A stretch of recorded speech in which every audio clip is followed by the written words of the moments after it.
So now to switch gears a little bit, I ask you to imagine an extremely popular television series where a small group of male and female contestants lives in an isolated penthouse apartment for months at a time.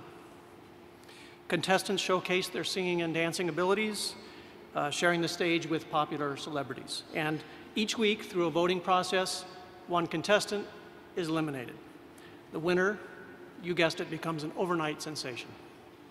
If this sounds like a current reality TV series, that's because it is.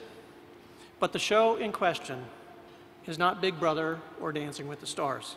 It's called Star Academy Al Academia, or Star Academy of the Arab world.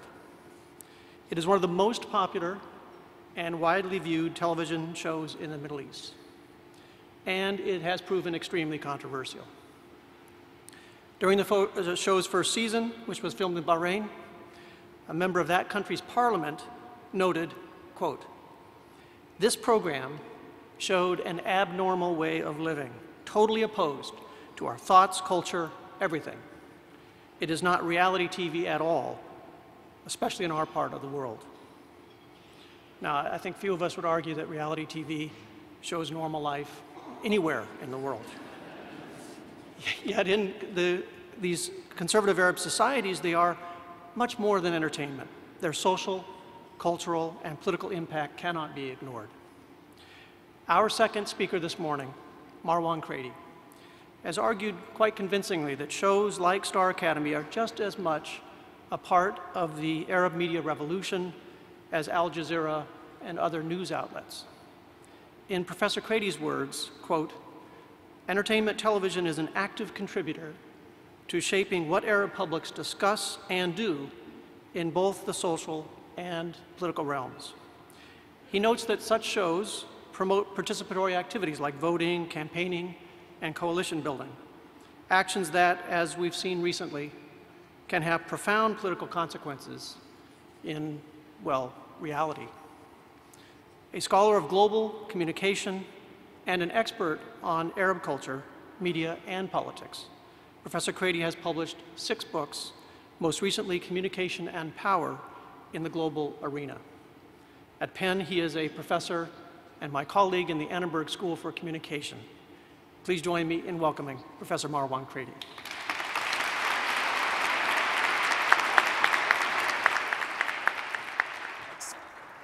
Thank you. So Barack Obama, Vladimir Putin, and Bashar Assad hold a summit. They want to resolve the crisis in Syria. As they were talking, God appears and said to them, "This is all useless. The world is going to end in 2 days. Go tell your people." So Obama goes back to Washington, holds a televised address, and says, "Fellow Americans, I have good news and bad news. The good news is that God does exist. The bad news is that the world is going to end in a couple of days." Putin in Moscow says, "Dear Russians, I have 2 pieces of bad news. First, God does exist, which means that everything we believed in for the better part of the last century was wrong. Second, the world is going to end in a couple of days." In Damascus, Bashar al-Assad holds a televised address and says, "Dear Syrians, I have 2 pieces of fantastic news. First of all, I just held a summit with God, man to man. Second, I'm going to be your ruler till the end of times." Now, what I'd like to talk to you about today are all the practices of laughter that are going on beyond the news of blood and fire and metal and destruction that we see coming out of the Arab world. And I'd like to do this by discussing something that you might not think of. After all, we've all heard a lot about Facebook and Twitter and YouTube. I'm going to talk to you about puppets. And what I'm going to do, I'm going to discuss a video series that appeared on YouTube, made by a bunch of young Syrians that were commenting on what's going on in their country, and look at what is it about political humor and puppets in particular that makes us believe in what we're seeing. Now, just a quick background about political humor in Syria. During the very long reign of Hafiz al-Assad, the father of the currently embattled dictator who ruled for about 30 years, Syrians really exchanged jokes privately. because doing political humor publicly could be a big mistake. When Bashar came to power in 2000, there was the so-called Damascus Spring. For a few weeks or months, depending who you ask, people were allowed to publish new magazines, hold political salons, and engage in political humor. But very quickly, he went back to his father's old way. Now, what I'd like to do today is show you a couple of ways in which political humor can really help sustain hope in very, very dark times. You're probably following the news in Syria. On average now, we have 100 to 300 people dying every day, and yet, in these very, very difficult times, political jokes, political videos, cartoons, signs, graffiti proliferate. Why is that? What is it about political humor that attracts people and gives them hope, again, when their sons, daughters, husbands, wives, and fellow citizens are dying on a daily basis? Now, one of the things that I want to show you are a couple of pictures. There's a small town in Syria that became very famous in the last year or so by creating these handmade signs. One of the things that they do is they use global tropes of popular culture, Hollywood movies, reality shows, stars, and music, to make a very local political point. This is Bashar al-Assad as Lord of the Thrones. In this one, if you've watched the Titanic, you remember the final scene when the two heroes are poised to make what I call the doomed dive in the deep and dark. And this is, instead of Kate Blanchett and DiCaprio, we have Putin and Assad who are basically jumping down and taking Syria down with them. A third one shows Hafiz al-Assad as an unconvincing but nonetheless very frightening Marlon Brando in The Godfather. But this is an exception. Most of the humor of these uprisings was digital humor online. Even these, we would not know about them if they had not been disseminated in a variety of ways on blogs and Facebook pages. But the most poignant, I think, the most distinctive cultural production out of the Syrian uprising is a series of videos that is called Top Goon, Diaries of a Little Dictator. It's a satirical web series that appeared about a year ago. It's the brainchild of a group of young Syrians. They started working on it in Beirut. They live in Beirut, in Amman, Jordan, in Cairo. They meet to do these shows. They film them. They post them online. And they received very, very positive global media coverage. From CNN to the New York Times to the Washington Post, Der Spiegel in Germany, Le Monde in France, Al Jazeera in the Arab world, everybody's talking about them. So what I'd like to do today is show you one episode and then discuss why is it that this episode achieved the fame and had the impact that it had, to really try to understand the power of political humor, something we don't hear often about in the current tragedy. أنا ماني مجنون. أنا مالي مجنون. أنا مالي مجنون، مالي مجنون، أنا مالي مجنون. يا مدحة مدحة. يا محلاها الحرية. يا محلاها الحرية. يا محلاها الحرية. ويا محلاها الحرية. وسوريا نادت فيا رب السما محيية. سوريا ردوا عليا. يا محلاها الحرية. سوريا حرية وشامينا لا تهدمني بديك بروحي. دير الزرق إلا دقيقة. يلا يا الحرية. يا محلاها الحرية. وطق وموت وبعصية والأسد فاد الشرعية. راحت المحسوبية بثورتنا السلمية. يا محلاها الحرية. يا محلاها الحرية.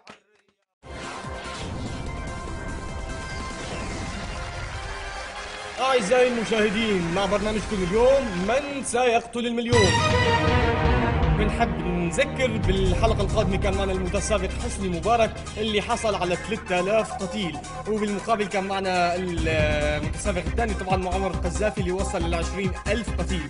اليوم معنا متسابق توقعات كلها عم تقول هو الذي سيقتل المليون، المتسابق بشار الأسد من سوريا. شلون المعنويات؟ ممتازة. نبلش بالسؤال الأول. لو أردت أن ترتكب مجزرة في دمشق العاصمة من ستكلف بها؟ ماهر الأسد، رامي مخلوف، آصف شوكت، علي مملوك.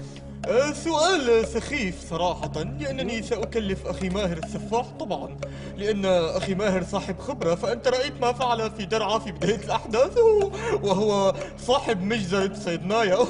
جواب نهائي؟ طبعا طبعا أنا واثق. يأسفني أقول لك جوابك صحيح. صبعك ألف قتيل وبحب الناس اللي بتقتل على طول، أما اللي عم يتظاهر ماليش أبدا بدون. السؤال الثاني، لنشوف شلون المعنويات. المعنويات جدا جدا جدا ممتازة. طيب، من هو أغبى شخص في نظامك؟ طالب إبراهيم، بسام أبو عبد الله، خالد عبود الملقب بالدوائر والمربعات، أو الجميع أغبياء؟ حسنا حسنا. هلا بما أنك ما ذكرت وسينة شعبان فأصبح الجواب سهل، الجميع أغبياء. جواب نهائي؟ طبعا. بيأسفني أقول لك إنه جوابك صحيح، وصار معك 3000 قتيل. شكرا شكرا يا جورج، دائما انت مواقفك مشرفه مع نظامنا. وهلا منروح قبل السؤال الثالث للإعلام. يلي بيطالب بالحرية برحيل الأم الأسدية، يبقى الود ايه؟ جرثومة. يبقى الود ايه؟ جرثومة. جرثومة. ديتول قاتل الجراثيم برعاية سيريا تيل. السؤال الثالث، نعم، هل ستستطيع قمع المظاهرات أو الثورة السورية؟ نعم، لا، ممكن غص من على الراس الكل. حسنا، اريد ان استعين بصديق. ليش ضل لك أصدقاء؟ ايه صح، انا ما ضل لي اصدقاء، بس يعني انا بقدر جاوب لحالي، مالي مضطر للاصدقاء اساسا. انا بقول انه الجواب سهل، سأستطيع أن أقمع جميع المظاهرات غص من على راس الكل. جواب نهائي؟ نهائي؟ جواب نهائي؟ إيه نهائي؟ متأكد؟ إيه طبعا متأكد. جوابك خطأ. جوابك خطأ. أعزائي المشاهدين، سؤال الحلقة القادمة لمن يود الاشتراك في برنامجنا هو: أين ستبدأ المظاهرات بعد أن يرحل النظام السوري؟ إيران، السعودية، الجزائر، سويسرا. للتصويت كونوا معنا على موقعنا الإلكتروني www.مصاصتمتي.com. يلعن شرفك على شرف البرنامج. يلعن شرفك على شرف البرنامج.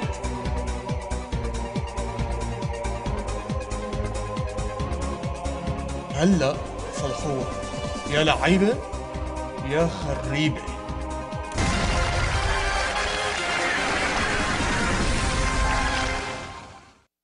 One of the things that this video does, of course, beyond the self-incrimination, the constant bragging about committing massacre and having idiotic sycophants in the regime, is basically to enact an alternative scenario of how things could be.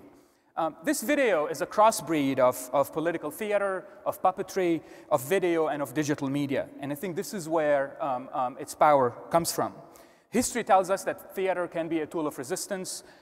There's an ample literature, for instance, about mountain theater in Greece that served as a very important platform to resist the Nazis. In the Middle East, shadow theater and puppetry have been around for more than 1,000 years. So there's a history. People are used to this. And they played a very important role in the 1919 Egyptian revolution, when street theater was so important that it was banned by the British. The revolution then was against the British. They considered street theater to be so dangerous that they banned it. 100 years later, Mubarak cut the internet, because the internet was conceived to be as dangerous. A couple of days ago, Bashar Assad tried to cut the internet in Syria. But this is not only theater. It draws on a rich tradition of politically engaged art, but it's also a very old medium made of paper, of fabric, of wood, to the new virtual ecology of communication where digital data moves through global network. So the movement here starts with fingers. These are finger puppets, by the way.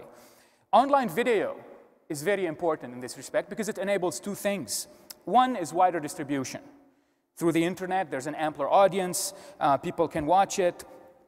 It's gotten hundreds of thousands of views, of likes, of things like that. So through using video, Top Gun, which, by the way, is a spoof on Top Gun, the Tom Cruise movie, speaks a lingua franca. As the video artist Tom Sherman wrote, he said, video is no longer the exclusive medium of technicians and specialists. It's the people's medium. The potential of video as a decentralized communication tool for the masses has been realized, and the 20th century will be remembered as the video age. Video does another important thing, which is the ability to view it as many times as we want when it's online. Marshall McLuhan supposedly quipped that the instant replay was the most important invention of the 20th century. The ability to replay, to retweet, to resend, and play one more time has been fundamental to this video circulation in the world. As a famous filmmaker and critic, Trin Minh Ha wrote, she said, repetition as a practice and a strategy differs from incognizant repetition because it bears the seeds of transformation. Each repetition is never the same as the former. In it, there's intensity, there's innovation. But we've all heard about online video and YouTube and Facebook. But what is it about puppetry? Is there something special to puppetry that makes this cultural production particularly attractive, particularly poignant? And so I started reading about puppetry to answer the question, what is it about these tiny finger-sized characters that make them larger than life? They are unbending, yet they're moving. They're arthritic, yet pathetic. They're pure, but also evil. So I found an essay titled The Madness of Puppets by Kenneth Gross, who says that the life of the puppet, in its hiddenness, in its combination of freedom and unfreedom, suggests that it touches alien pieces of our own life, our inner life. It speaks to wishes, to fantasies, to compulsions that have been buried, fixed, or hidden away in us. Others have looked at the small scale of puppetry as the way in which it compels us to imagine our own selves as smaller, as more vulnerable. Claudia Orenstein, for instance, who writes about toy theater, writes the following. We realize that it's not we who are superior to the world once this tiny curtain opens, but that in fact this is a world of hidden treasures we could not suspect. We are humbled and now feel more like guests invited into a new and magical world that we have yet to discover. A world that seemed small, unknowable, is now immense. Puppetry establishes in our minds a bond between the miniature and the monumental, the very small and the very big. The starker the contrast between them, the more fertile the linkage is in our imagination. Uttermost in this case is this amazing incongruity between finger puppets. You know, there's the size of a finger. Their entire stage is the size of a shoebox, right? And the blood-soaked, fire-melted, bomb-wrecked unraveling of an entire country. If the ability of puppets to stir emotional responses stems from the way they capture a very large world on a very small set, then the more wretched life is in Syria today, the more emotionally heartrending the puppet's performance is. By capturing this calamitous undoing of an entire country in a shoebox arena, Top Goons allows us to see the Syrian cataclysm in its entirety. We have the abominable dictator, the sadistic enforcer, the slobbering sycophants, the brittle yet steadfast demonstrators, the perfidious media. There's another episode that skewers the regime media, the harrowing atrocities, and especially the turpitude of clinging to power no matter what the cost is. You know, I'm going to be your ruler till the end of time. All come together in a world that is so small that you could literally carry it with one hand. It's also useful for activists who are running around, you know, not wanting to be located. So they do the show, they film it, they put the box under their arm, and they move. So while allowing its creator to inflict this kind of symbolic damage on the dictator, finger puppetry affords all of us, its viewers, a sweeping vista of a national tragedy from our chair. It's like an aerial view for which we don't have to move from our chair. It is in this sense that the French anthropologist Claude Lévi-Strauss wrote about the Sistine Chapel.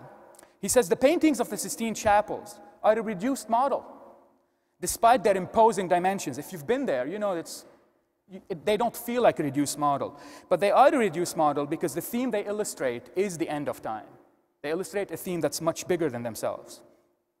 So we succumb to the logic of the tiny because as Lévi-Strauss cinched it, listen to what he says. He says the intrinsic virtue of the reduced model is that it compensates the loss of the perceptible with the acquisition of the intelligible.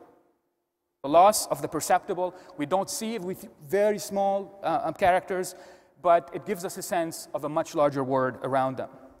The combination of parody and puppetry is particularly potent in this case because finger puppetry's teeny scale paradoxically amplifies parody's ability to turn the dictator into a mere representation of himself. So we have the real person or the dictator, and we have this image, and in the gap between them, this is the space that humor can invest, can exploit.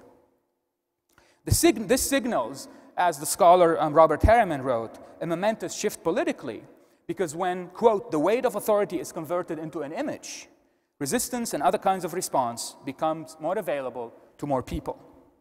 The parodic leap from Bashar the dictator to Bishu the puppet shows a very small, not very scary avatar of the tyrant. Today, as a doomed dictatorship doubles down on death and destruction, things like dialogue and deliberation and discussion are unfulfilled fantasies. I don't think a summit is going to happen anytime soon.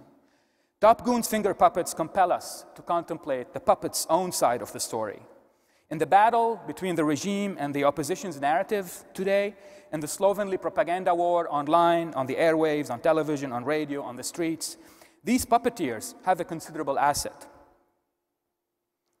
They have a mind that is conscious of its own rectitude. They know they have the moral high ground in what is going on. As a German writer wrote in a very famous essay he published a couple of 100 years ago, the puppet, quote, speaks to a higher order of innocence. The protagonists that we saw today assert the original innocence of protesting peacefully against a murderous dictator, even as the Syrian opposition today has come to encompass very unsavory groups with extreme political ideologies masquerading as religious beliefs that engage in their own atrocities. But with every replay, these little guys reclaim the unimpeachable guiltlessness of the youngsters who started the peaceful march to topple the regime. Now, something funny happened a few weeks ago. If you remember, the British Prime Minister David Cameron said in an interview, he said, we have to give Bashar al-Assad an exit, because if we don't give him an exit, it's going to be a long, drawn-out bloodshed. And Bashar al-Assad gave an interview a couple of days later to a Russian television channel. Listen to the first thing he said. I am not a puppet. I am not a puppet, and I was not made by the West to go to the West and beg for a solution. I am Syrian. I will have to live and die in Syria because I am not a puppet. Bashar's I am not a puppet echoes Bishu's I am not crazy, the lament that the puppet repeats at the end, at the beginning of every episode. It is as if haunted by this tiny avatar, the dictator lapses into a visceral rebuttal of the mere assumption that he might leave. His blunder showcases that he's taken aback by the gravity of the people's defiance. I think herein lies the power of Top Goon, Diary of a Little Dictator.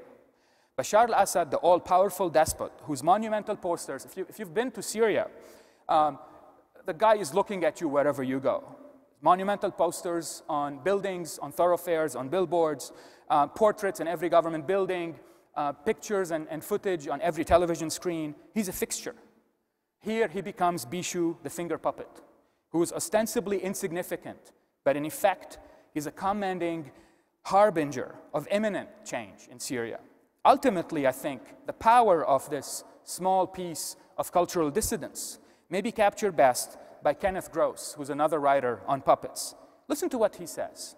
He says, puppets are the size of fallen and exiled gods, gods that have shrunk down and gone underground, or taken up residence on earth as minor demons. Thank you.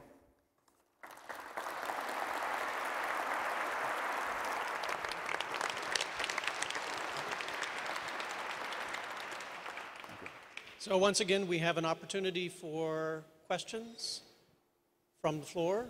Anyone? Yes. We do have microphones traveling, so please identify yourself as you ask.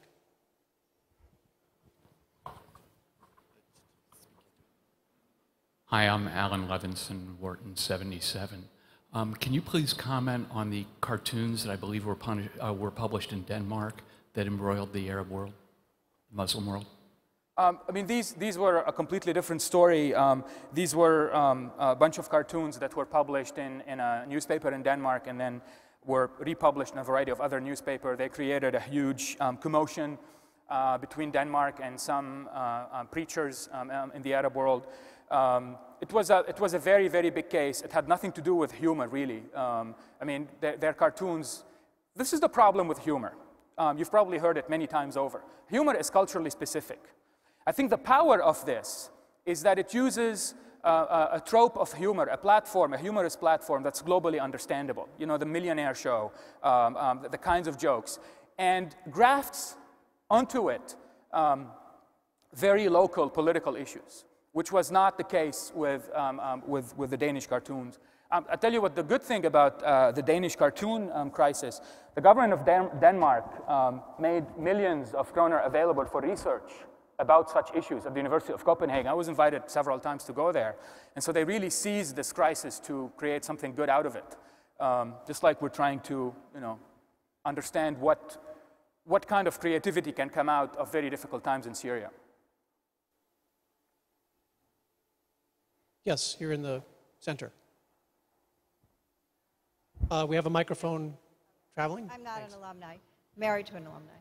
Anyway, I was just wondering whether Bashir's wife, who is a very sort of mysterious character, ever appears as a puppet in these shows. Ever appeared in public? Yes. Not to my knowledge. Ever appears as a puppet. Is she ever? No. No. Why do you think? She hasn't. I think because activists recognize that she doesn't really have a role. In fact, rumors about her are that she's been opposing everything that's been happening from the beginning, but she's powerless. I think that might be the case. But I have not seen her in any cartoon, graffiti, or videos. Bill Berberick, Wharton grad, 1965, probably the oldest guy here. How comfortable are you with the position the U.S. government is taking towards Syria? I don't know. I don't know. I don't know if there is a clear position. I think there are lots of statements, but I don't think there is a clear position. I think I watched the Lakhdar Ibrahimi on Charlie Rose last night at the hotel. And one of the things he was saying is that there's a lot more agreement among the 5 members of the Security Council than there are divergences. Everybody's beginning to realize that, in fact, there is no military solution. People will have to come to the table. And really, I think the example that's being brought is South Africa, right? That you had people who agreed to negotiate with somebody like de Klerk and all the atrocities that his regime represented over the years. The problem, I think, with Syria is you don't have a Nelson Mandela. You don't have a figure in the opposition who rises above everyone else, who's above the fray, and who's willing to with somebody with a bloody past. And I think until then, you're very aware too that now the government is busy with has much bigger fish to fry, which is the big crisis that we're going to hear about later. We have a question over here.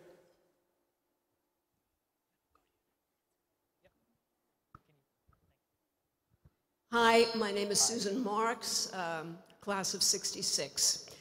I'd like to know about the puppeteers.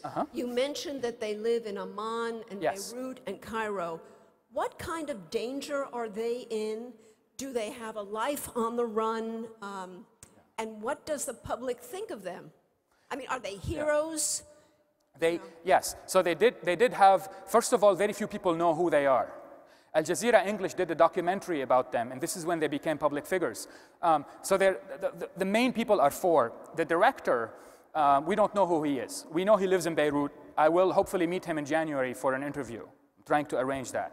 The actors are 2 twin brothers who are more and more committed to violent resistance. They went to Cairo, and they're no longer part of the crew because the main message here is peaceful resistance. And so the two actors are out. They are in Cairo. I don't think they're in any danger. The director is in Beirut. The writer, who's a pacifist, a very committed, well-known pacifist, is in Jordan. They don't run any physical danger anymore. It's safe to assume that the Syrian regime has bigger issues to worry about. But they were when they were in Syria. And that's why we have common acquaintances, and I haven't met any of them yet, but that's why they opted for finger puppetry. Because basically the four characters can fit in the pocket of blue jeans, right? And you have a shoebox, and you have some papier-mâché for the cover, and that's it. So they were in danger when they were in Syria, but now they're all out of Syria.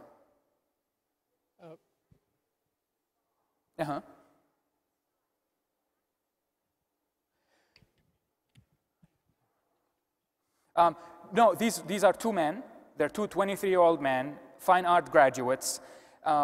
They used the head covers for disguise. Yeah. We had a question over here in the front, and then we'll go over here next. Hope Kessler, College for Women 67. Question is, how does this tap into what emotions? Is it the feeling of powerlessness that or it does empowerment? What is the actual outcome for people emotionally, why they relate to this? Well, this is very difficult to know, right? But there are a couple of indications. One of them are all the comments that you can read after on the video, on the YouTube posting, when people watch it and comment. And they all say that it made them really aware of many issues, but most importantly, it made them more emotional about what's going on in Syria. And I really think we typically tend to think of media as having some kind of an impact on the way we think. But I think really this really illustrates the importance of emotions in public life, because the issues are well exposed. Everybody knows what the issues are. So you're not really learning new information. What you are seeing, you're seeing new combinations of characters saying things that look very strange because they're the opposite of what you would expect to say, and that amplifies the emotional response. And we know very well that for any movement towards change to succeed, you need very, very strong emotions, because emotions sustain hope and they nourish conviction. Yes, we have a question on this side in the back there. Do you have a microphone headed? Yes. Hi, thanks for the lecture. Ali Majuri, lecturer in architecture at Penn Design. My question is, what kind of impact do you think this, as well as other similar political cartoons, would do to close the gap of understanding between the West's perception of the Middle East and the actuality of the Middle East? Very important question. Well, we know a few things that allow us to make some, to derive some conclusions. We know that in the United States, Jon Stewart is considered a journalist. We know that people under the age of 25 learn more from him about politics than from most other sources. We do know that Jon Stewart is an international model for comics. Last year, he hosted a small group of Iranian comics who are doing kind of an Iranian version of his show. And I think we can go beyond the notion that's very prevalent that humor doesn't travel well. Because I think with the global spread of media, we have humorous tropes that have become universally recognized. Once you use those and you plug into them local themes, then people are more willing, because they're familiar with the form, they're more willing and more likely to understand what you're trying to say. Other questions? Yes, over here.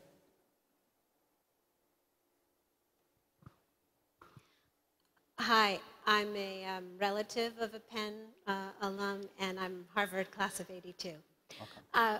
I wanted to ask a question about the history of puppetry in Arab culture, whether the use of puppets is something new or has a long tradition.